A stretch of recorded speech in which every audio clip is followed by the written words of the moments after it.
Abonnés de la chaîne Vive de l'élevage, bonsoir. Merci de nous suivre, de vous intéresser à nos vidéos.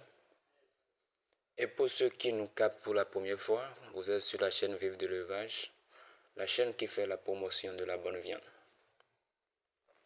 Et pour ne rien rater de tout ce que nous publions, abonnez-vous à notre chaîne, commentez nos vidéos, écrivez-nous en privé sur le plus 229 61 12 71 57.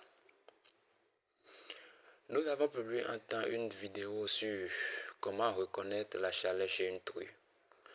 Nous avons vu ça vous a beaucoup intéressé parce que dans les messages privés, vous nous avez posé des questions. Et ça nous a encouragés. C'est ce qui nous amène ce soir à faire une petite feedback sur cette vidéo. Donc l'objet, la question du jour, c'est comment reconnaître la chaleur chez une truie. Nous allons aller de manière terre à terre, de manière très basique. Le premier point reconnaissable chez une truie en chaleur, facile à reconnaître par tout le monde, c'est la rougeur de la vulve. La vulve devient plus rouge que d'habitude. Et cette rougeur, vous allez la remarquer plus chez une cochette, c'est-à-dire une truie qui n'a jamais mis bas, que chez une truie déjà expérimentée. Chez une cochette, cette rougeur est plus accentuée. Et ensuite, vous allez noter un deuxième point, très facile à reconnaître aussi, une perte d'appétit chez cette truie. Que ce soit une cochette ou une truie déjà expérimentée, si vous l'observez bien, vous allez noter une perte d'appétit.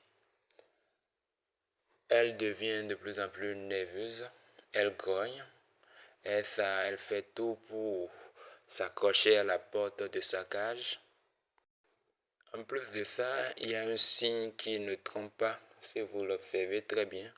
Vous allez remarquer qu'elle a les oreilles qui pendent vers le derrière, si vous la regardez bien. Parce que pour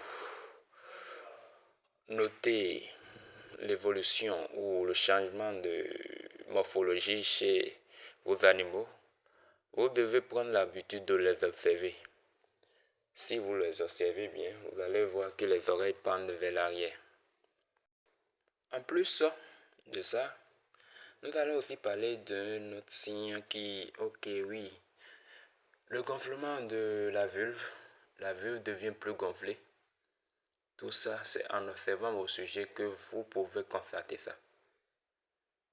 Et là, ces trois signes que nous avons énumérés sont les signes les plus apparents chez toutes, que ce soit une cochette ou que ce soit une truie, c'est les trois premiers signes les plus visibles et les plus fréquentes.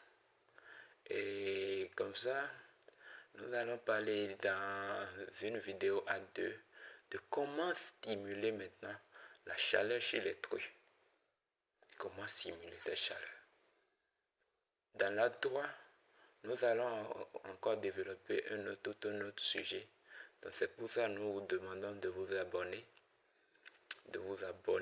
à notre chaîne pour ne rien rater. Nous ne parlons pas seulement de cochons, nous parlons de lapins, nous parlons de volailles, nous parlons de tout. Nous sommes là pour faire la promotion de tout ce qui est bonne viande. Alors, chers abonnés, n'oubliez surtout pas de vous témoigner de votre fidélité en commentant nos vidéos, en nous écrivant en privé. Ça va nous faire beaucoup de bien. Et tous ceux qui ne sont pas encore abonnés et qui ont visité la chaîne pour la première fois ou pour la seconde fois, essayez de vous abonner pour ne rien rater. C'est une chaîne qui forme, c'est une chaîne qui apprend de vous. Si vous avez aussi des suggestions, dans tout ce que j'ai énuméré maintenant, si vous avez quelque chose de plus, mettez-le en commentaire pour que nous aussi nous pouvons apprendre de vous et que l'apprentissage soit partagé. Parce que nul n'est prophète chez soi, on le dit.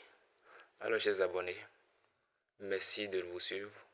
Et tous ceux qui nous captent pour la première fois, n'oubliez pas de vous abonner à nous. Merci que l'enseignement continue sur la chaîne vive de l'élevage.